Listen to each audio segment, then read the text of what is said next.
नमस्कार, आप सभी का स्वागत है। गो गोरखपुर रेडियो पर आप सुन रहे हैं उत्तर प्रदेश की खबरों का विशेष बुलेटिन, बात यूपी की, और मैं हूं कुणाल। चलिए सबसे पहले जानते हैं प्रदेश की आज दिन भर की प्रमुख सुर्खियां। मुख्यमंत्री योगी आदित्यनाथ ने प्रदेश के सभी शिक्षण संस्थानों में वंदे मातरम का गायन अनिवार्य करने की बड़ी घोषणा की। सरदार वल्लभ भाई पटेल की जयंती पर मुख्यमंत्री ने गोरखपुर में यूनिटी मार्च का नेतृत्व किया और विभाजनकारी ताकतों पर कड़ा प्रहार किया। सांसद कंगना रनौत के खिलाफ किसानों पर टिप्पणी के मामले में आगरा की विशेष अदालत में फैसला 12 नवंबर को आएगा। हापुड़ में 50,000 रुपए के इनामी बदमाश हसीन को पुलिस मुठभेड़ में मार गिराया गया, जबकि अन्य जिलों में भी एनकाउंटर हुए। लखनऊ में एक दुखद सड़क हादसे में राष्ट्रीय वॉलीबॉल खिलाड़ी और स्पोर्ट्स टीचर जूली यादव की मृत्यु हो गई। ये थी सुर्खियां। अब सभी खबरों पर एक एक करके बात शुरू करते हैं। आइए सबसे पहले बात करते हैं प्रदेश की राजनीति की। मुख्यमंत्री योगी आदित्यनाथ ने आज एक बड़ा ऐलान करते हुए कहा है कि प्रदेश के सभी स्कूलों और शिक्षण संस्थानों में वंदे मातरम का गायन अनिवार्य होगा। उन्होंने ये घोषणा लौह पुरुष सरदार वल्लभ भाई पटेल की 150वीं जयंती के अवसर पर की। मुख्यमंत्री ने आज गोरखपुर में भारतीय जनता पार्टी द्वारा शुरू किए गए यूनिटी मार्च का नेतृत्व किया। इस दौरान उन्होंने अपने भाषण में विभाजनकारी ताकतों पर तीखा प्रहार करते हुए कहा कि भारत में किसी भी नए जिन्ना को पनपने नहीं दिया जाएगा। उन्होंने अधिकारियों को जनता की सभी समस्याओं का समाधान 15 दिनों के भीतर करने का सख्त निर्देश भी दिया है। अब अगली खबर पर चलते हैं। सांसद कंगना रनौत के खिलाफ किसानों पर विवादित टिप्पणी के मामले में आज आगरा की विशेष अदालत में सुनवाई पूरी हो गई है। इस बहुचर्चित मामले में कोर्ट अपना फैसला 12 नवंबर को सुनाएगा।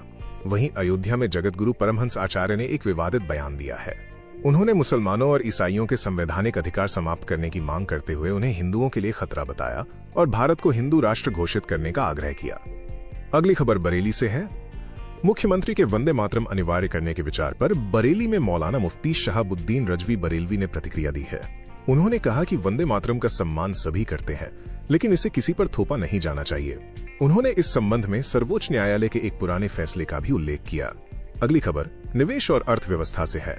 प्रदेश में निवेश को और अधिक बढ़ावा देने के लिए ग्राउंड ब्रेकिंग सेरेमनी 5 की तैयारियां भी तेज हो गई हैं। प्रदेश सरकार इस सेरेमनी को सफल बनाने के लिए ताबड़तोड़ काम कर रही है। अगली खबर मुरादाबाद से है। मुरादाबाद के मूंढा पांडे स्थित भदासना हवाई अड्डे से हवाई सेवा 1 साल से बंद पड़ी है। लखनऊ के लिए शुरू की गई ये उड़ान नवंबर 2024 से ठप है। हवाई सेवा का संचालन करने वाली कंपनी फ्लाईबिंग के बिक जाने के कारण ये सेवा प्रभावित हुई। आपको ये जानकर हैरानी होगी कि सेवा ठप होने के बावजूद हवाई अड्डे के रखरखाव और मरम्मत पर प्रति माह 7.5 लाख रुपए खर्च हो रहे हैं। इसमें 2.5 लाख रुपए केवल बिजली बिल पर और शेष 5 लाख रुपए अन्य कार्यों पर खर्च होते हैं। विमानपत्तन निदेशक आशीष पाल के अनुसार हवाई सेवा के मार्च 2026 के बाद ही फिर से शुरू होने की उम्मीद है। उम्मीद है आपको हमारी ये पेशकश पसंद आ रही होगी।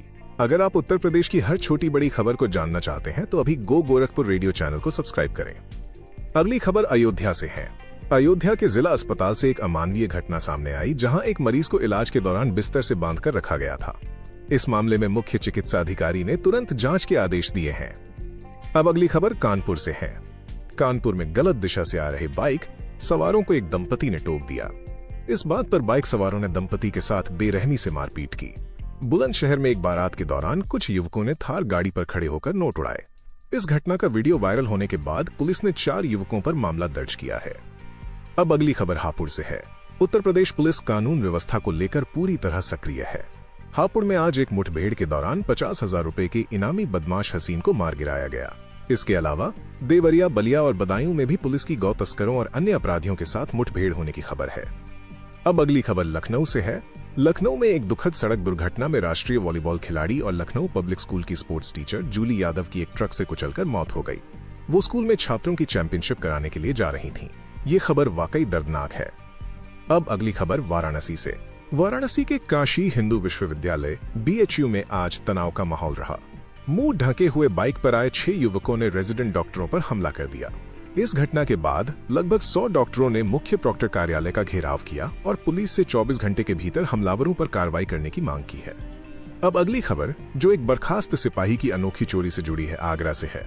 आगरा में पुलिस ने एक बर्खास्त सिपाही को गिरफ्तार किया है, जो केवल पुलिस थानों और पुलिस कर्मियों के घरों में ही चोरी करता था। तो ये थी आज दिन भर की उत्तर प्रदेश की प्रमुख खबरें। उम्मीद है आपको ये जानकारी पसंद आई होगी। कल फिर मिलते हैं इसी समय उत्तर प्रदेश की नई खबरों के साथ। अपना और अपनों का ख्याल रखें। नमस्कार।